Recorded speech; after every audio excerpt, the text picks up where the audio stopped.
Hi, it's Fias Tarot. Okay, so mystery love reading. Okay, so yeah. Before tayo mag-start, kung hindi ka pa nakakapag-subscribe, please do subscribe and hit the notification bell para lagi po tayo maging updated sa mga mangyayari pa lang. Okay, and yeah, don't forget na subscribe, mag-follow sa atin pong FB page. Okay, and kung may tanong po pagdating sa personal or private reading, message lang po sa atin pong FB page for more info. Okay? So, ang ating i-reading ay okay, may letter R sa kanyang name and merong letter S sa kanyang surname. Okay? So, yung mga letter na yon, no, pwedeng kahit saang parte, pwedeng nasa unahan, pangalawa, pangatlo, pangapat, ganyan, okay? Basta sinabi ko, merong letter R sa iyong pangalan at merong letter S sa iyong apelyido, okay? So, there. Okay. And ang isa ko pang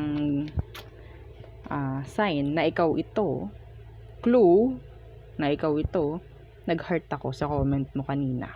Okay? Yeah, nag-heart ako doon. Nag-heart, nag-like, I don't know. Okay. So, tingnan natin. Sino ba yung nasa isip mo ngayon? Okay. Nalimutan ko, bigyan ka ng alias. Ano bang maganda?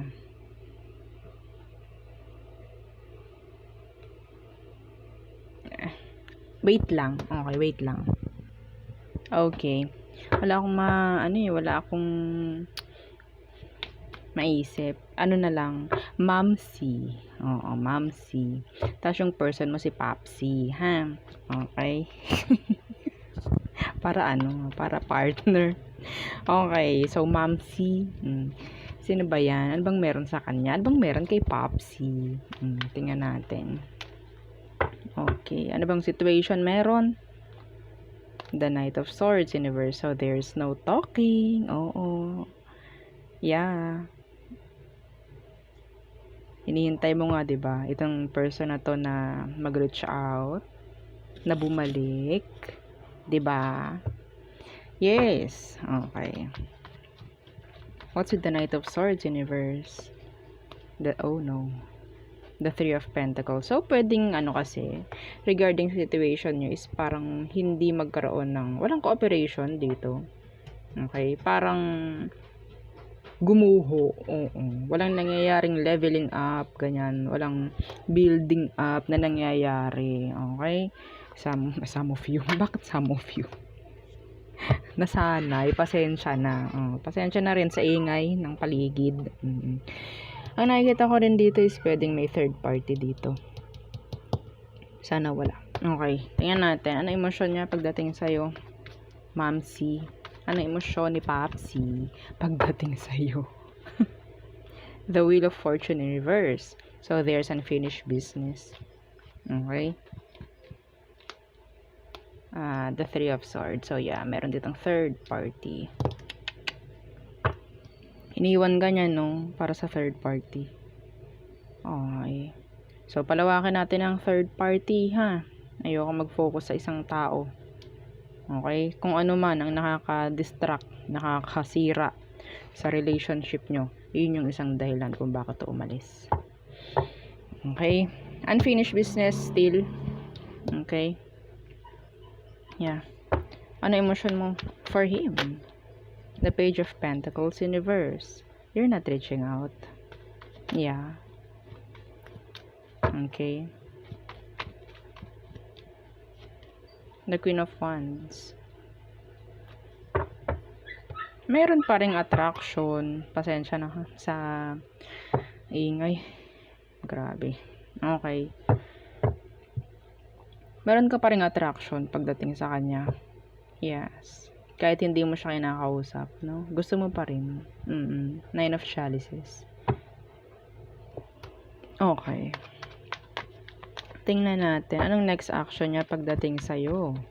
Mamsi. Oo. Anong next action ni Papsi? Okay. So, may dalawang nalaglag. The Three of Wands, Universe, and the Queen of Swords. Oh. Iniwan ka nito talaga for another person. I'm sorry. Merong iba. Ang daming 3 dito. 3 of Pentacles, 3 of Swords, 3 of Wands, 3 of Chalices. Lahat na kinuha mo. Lahat na ng 3. Lahat na ng 3 kinuha mo. May third party dito. Malinaw. Okay? Mamsi. Okay? So, wala. Hinahayaan ka lang niya, tinatalikuran ka lang niya, nagiging cold and detached. Okay? Ano ang magiging outcome if ever? Anong outcome nyo nitong taong to? Anong outcome nyo? The 8 of Wands. Okay. So, there's communication in the near future for you. Para sa inyo. Okay? And the 6 of Wands. The Hierophant. The Hermit in reverse. Okay. So, I guess may mangyayaring communication in the near future para sa inyong dalawa. But, nandito si King of Wands, naka-reverse. Ikaw to. Okay, si Queen of Wands. Hindi pa rin kayo tugma in general. Okay? So, anong magandang advice? Tingnan natin. Anong advice for you? Mamsi. Okay. Yeah, yung totoo mong pangalan, binubulong ko sa isip ko, ha? Okay. Anong advice for you? Anong magandang advice? Please. The Page of Chalices in reverse. And the Two of Pentacles. Drop it. Kahit mahirap. Yeah. Kahit hindi masaya to. Drop it. I don't know why. Kasi pwedeng rin hindi nga talaga kayong for isa't isa. Oo, mga ganyan. And nakita mo naman naka-reverse siya.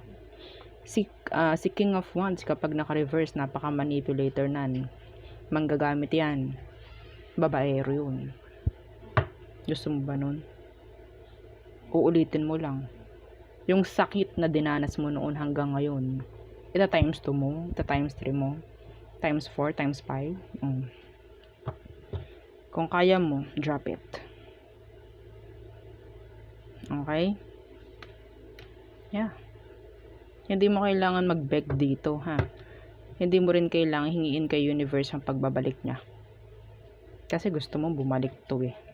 Wag na. Okay? Gawin mo lang itong blessing in disguise. Yung nangyaring separation dito. Okay? Walang mangyayari. Gagamitin ka nito. Manipulatin ka. Paikutin ka. Kapag bumalik yan, yeah, andun yung communication in the near future para sa inyong dalawa. Okay? Wala naman ako nakikita ang pag-level up. Okay? Pasensya na po ha sa mga naririnig sa paligid. Be the Queen of Swords. Be the Queen of Swords. Ito. Kung siya, detached and cold, ganun din gawin mo. Effortless ang ginagawa niyang pananahimik. Okay? Kung ikaw, ginagawa mo yun, sa tingin ko, may effort ka dun. Siya hindi. Kung ginagaya mo siya, nananahimik, hindi nag-reach out, effortless yung ginagawa niya. Ikaw, todo effort. No, effort talaga, as in effort. Effort, oh, yan. No? Okay? Iniwan ka nito para sa third party. Yeah, this is sad. Hindi nagkaroon ng cooperation because of that. Okay? So, there. Yun ang aking reading for you. Merong letter R sa kanyang name, sa iyong name, and merong letter S sa iyong surname. Okay? So, yeah. Bye. Thank you.